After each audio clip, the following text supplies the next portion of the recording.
Hai sobat semua, apa kabar? Baik kan? Semoga kalian semua sehat selalu, bahagia selalu dan banyak rezeki. Kali ini Mimin mau melanjutkan cerita dari novel Menantu yang Diremehkan. Semoga cerita ini bisa menghibur kalian semua ya, dan bisa menemani hari-hari kalian semua. Oh iya, jangan lupa bantu like dan komen ya biar Mimin tambah semangat uploadnya. Kalau begitu yuk langsung saja ke ceritanya, cekidot.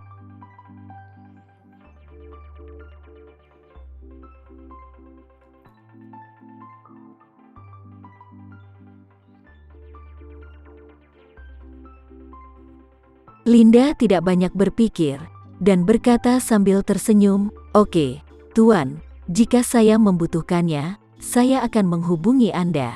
Saat ini, Johan terus membaca daftar hadiah. Dr. Wisnu akan memberi Tuan Tama sepasang guci dengan corak telinga gajah berbentuk naga berwarna biru dan putih.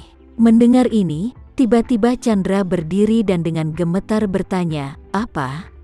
Guci telinga gajah seperti naga?" Johan lalu mengangguk, "Ya, Tuan Haris, ini memang sepasang guci telinga gajah yang berbentuk naga biru dan putih."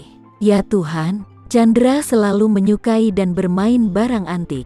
Meski selalu tertipu saat membeli barang, ia tetap mengenal industri barang antik dengan sangat baik. Porselen biru dan putih bisa dikatakan sebagai salah satu porselen termahal.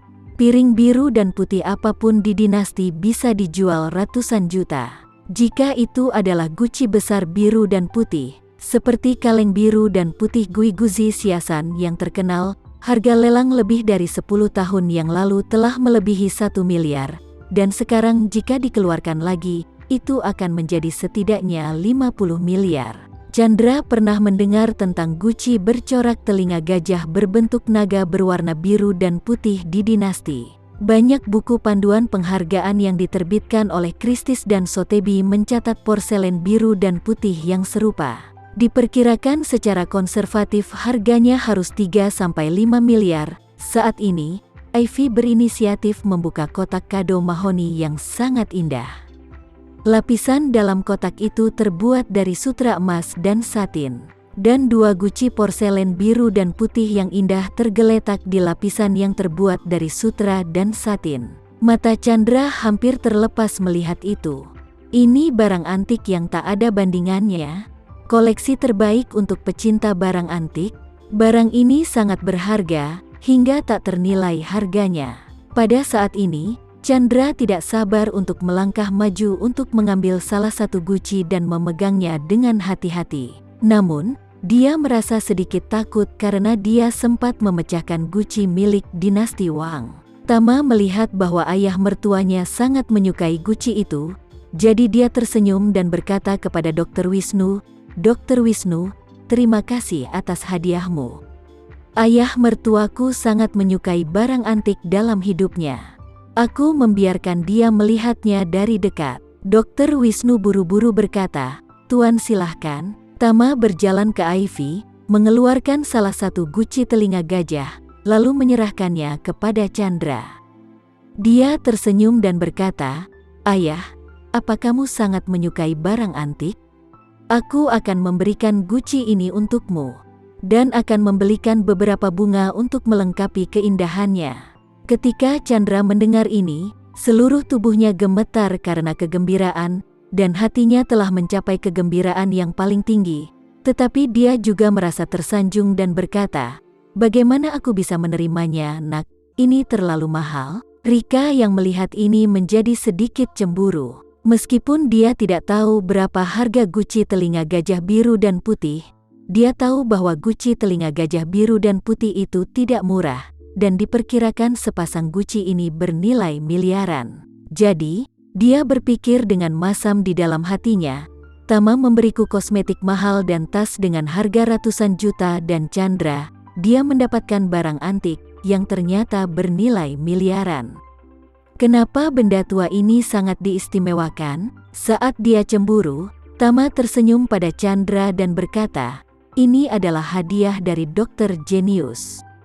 Jadi ayah harus menyimpannya dengan baik dan memperlakukannya sebagai koleksi di rumah, dan jangan menjualnya ya." Chandra segera menepuk dadanya dan berkata, "Menantu yang baik, jangan khawatir. Bahkan jika aku harus menjual diriku sendiri, aku tidak akan pernah menjual sepasang guci ini." Setelah itu, dia dengan hati-hati mengambil guci telinga gajah biru dan putih dari tangan Tama dengan kedua tangannya, dan melihat perpaduan warna yang sempurna di atasnya. Hal itu membuat matanya menjadi memerah dan berlinang air mata. Rika juga menghela nafas lega saat ini, berpikir, "Aku pikir Chandra lebih beruntung dariku, karena mendapatkan guci seperti harta karun. Tapi ternyata hadiah itu tidak bisa dijual.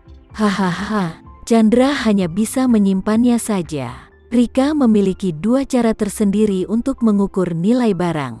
Yang pertama adalah berapa banyak uang yang bisa ditukar dengan benda ini.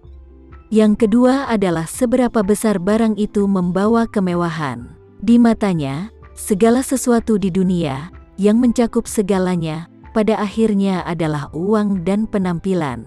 Misalnya, Tama memberinya satu set produk perawatan kulit kaviar terbaik dengan harga beli hampir 40 juta, dan dapat menjual setidaknya 30 juta untuk dibawa pulang. Jadi dia dapat dengan jelas merasakan berat 30 juta itu di wajahnya. Ini sangat berbeda dengan rangkaian skincare pertamanya, dan itu sangat berharga. Contoh lain, Rika jika dia bisa menggunakan barang yang mewah. Meskipun harganya hanya 10 juta, tapi jika dia terlihat mewah dan sempurna, itu akan membuat orang lain iri dan cemburu.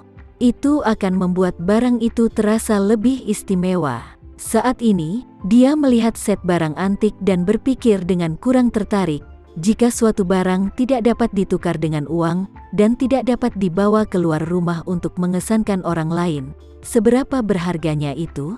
Guci telinga gajah biru dan putih ini memang terlihat sangat berharga, tapi tidak bisa dijual, dan tidak bisa dibawa keluar untuk dipamerkan. Jadi di mata Rika, itu adalah pemborosan yang tidak berharga. Kecuali Rika mencurinya dan menjualnya di lain hari, jual seharga puluhan juta. Namun, Rika berubah pikiran dan berpikir lagi, tidak. Tama memberikan benda ini pada Chandra. Jika aku menjualnya secara diam-diam tidak masalah jika Chandra yang marah. Tapi, jika Tama yang marah, itu akan sulit untuk ditangani. Memikirkan hal ini, Rika hanya bisa menyerah untuk menjual sepasang botol telinga gajah berbentuk naga berwarna biru dan putih ini. Saat ini, Johan terus membaca daftar hadiah. Albert Herumawan memberi zamrud senilai 5 miliar, dan Aldi Aresta memberikan berlian merah muda dengan nilai yang sama.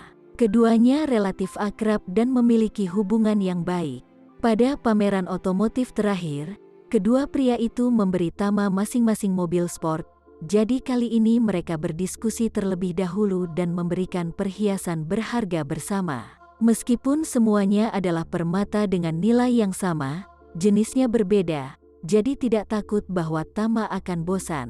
Saat ini, Anita dan Andre Aresta masing-masing memegang kotak hadiah dan memajang permata di dalamnya.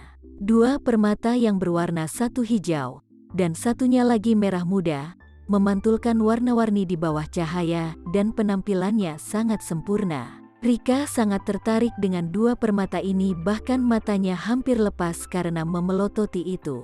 Dia tidak bisa berhenti memikirkan gelang giok yang telah diberikan Albert kepada Tama sebelumnya. Gelang itu setidaknya bernilai beberapa miliar. Tama memberikannya kepada Alena, dan kemudian dicuri oleh Rika untuk dipakai. Saat memakainya, dia mengatakan itu sebagai miliknya.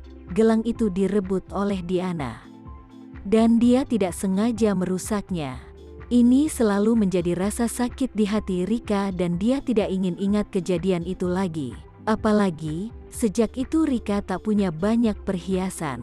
Sekarang setelah dia melihat dua kristal dan permata yang sempurna ini, dia tiba-tiba menggerakkan pikirannya lagi, berharap dia dapat menggunakan kedua permata tersebut untuk membuat kalung dan meletakkannya di lehernya dan pergi keluar untuk mengesankan orang-orang di sekitar. Namun, dia tidak berani memikirkan hal seperti itu. Jika Tama tidak memerintahkannya, dia tidak akan pernah berani mencurinya. Setelah permata ditampilkan, Johan melanjutkan membaca, Tuan Brianly mempersembahkan Anda sebuah helikopter EC-145 yang diproduksi oleh Eurocopter. Begitu kata-kata ini keluar, penonton sangat terkejut.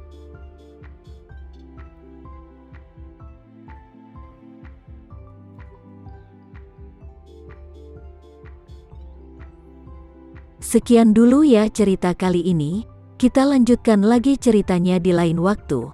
Oh iya, bagaimana menurut kalian? Semoga bisa sedikit menghibur kalian semua. Jangan lupa like, share dan komen ya. Untuk teman-teman yang baru nonton jangan lupa subscribe-nya. Hehehe, kalau ada teman-teman yang ingin gabung langganan bisa langsung gabung saja untuk dapat fitur yang menarik dan sedikit membantu Mimin. Terima kasih sudah menonton, sampai jumpa lagi. Bye bye bye.